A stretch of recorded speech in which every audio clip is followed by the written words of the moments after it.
Hi friends, welcome to EduTap. So welcome to yet another lecture of IBPS AFO 2019-20 Marathon Series. So friends, in this particular lecture, we'll be having a look at 10 important questions taken from Census 2011. This is part 1. And let me just quickly tell you about the series. In this series, we're trying to cover all the important sources when you talk about AFO examinations. So we have seen that there's a change in the pattern, when first only you used to get questions from static part as well as some current affairs part. Now you see various other reports, various other important information which never used to be covered previously is being asked in the examination now. So our aim behind coming up with this series is to make sure we cover those sources as well, right? So let's begin quickly. First, about the three kinds of courses that EduTap offers. Firstly, you have the complete test package, okay, which includes phase 1 10 full-length mock tests, phase 2 25 sectional test and 25 full-length test. And the second kind of course that you have is phase 1 plus phase 2 combined. In phase 1 you have 10 full-length mock tests. In phase 2 you have the complete coverage, wherein for each chapter you will be given concept video, content sheet, summary sheet, worksheet, MCQs, and the current affairs coverage is also there, okay. The third kind of a course is only phase 2 course, wherein the only thing that you're missing out on is a 10 full-length mock test that we provide. So right now we are running a 30% off on all the AFO courses, and you need to use a coupon code AFO30 to avail the same, right? So now let me tell you about the tentative calendar that's given by IBPS. So the prelims examination is going to be held on 28th of December and 29th of December 2019, and the mains examination is going to be held on 25th of Jan 2020, right? So friends, let's start today's lecture. So we'll have 10 questions and very simple questions. Then and there, as usual, please pause the video and make sure you learn these questions, okay? The first one is regarding the slogan of Indian Census 2011. Very simple question. The answer for it is our census, our future, right? So nothing much to explain about it. Moving to question number 2, friends, as per Census 2011, what percentage of female population is literate, okay? The answer for this particular question, it is 65.46% of female population is literate, okay? So you can see here that the effective literacy rate has increased to a total of 74.04%, okay? Now if you see among the literate population, 82.14% of the males, okay, and 65.46% of the females being literate. So let me just correct this thing that I have just now mentioned, that you know, if you talk about the males, just a second. Okay, so if you talk about the total number of males, okay, so in that 82.14% are literate, and if you talk about the total number of females, 65.46% of the females are literate. So this is what these two percentages mean. And if you talk about overall literacy rate of India, it is 74.04%, okay. So these are the three important data points, 1, 2 this side and 3, okay, that you need to keep in mind, right? Okay. Moving to question number 3. So as per Census 2011, which is the most populous state of India, okay, in terms of like more number of people residing there, the answer is Uttar Pradesh, okay.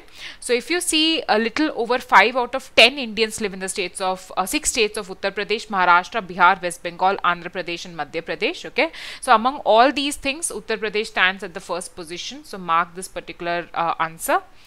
Moving to question number 4, as per Census 2011, which is the least populous state of India? We are talking about the least populous state, okay. The answer is Sikkim, okay, very small state and least populous.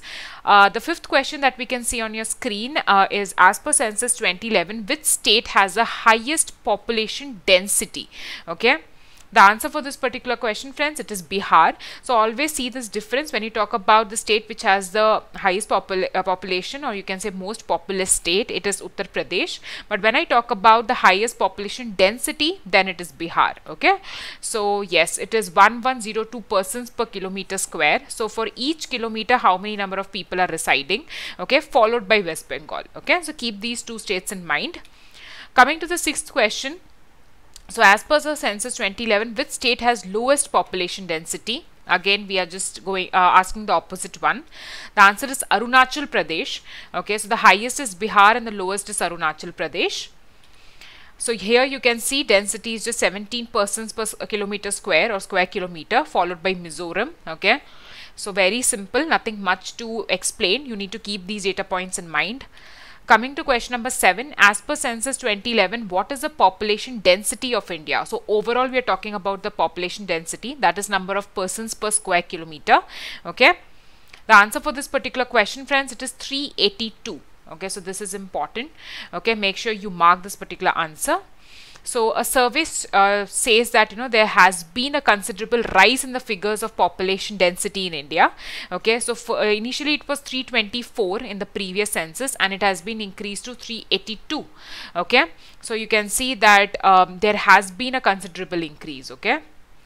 Coming to question number 8, as per census 2011, which state has the highest percentage of urban population compared to the total population? The answer for this particular question is Goa. Okay, so here you can see that Goa has 62.17% of urban population when you compare it with the total population, okay, which is highest among the Indian state. Okay. Coming to the 9th question, as per census 2011, which state has the lowest literacy rate? Okay, so this is about the lowest. The answer is Bihar. Okay, so Bihar has the lowest literacy rate. So here it has just 61.8% population literate. Okay. Moving to the last question for today. So as per census 2011, how many religions in India have been awarded as national minority status? This is important. Okay, national minority status. The answer for this particular question, friends, it is 6.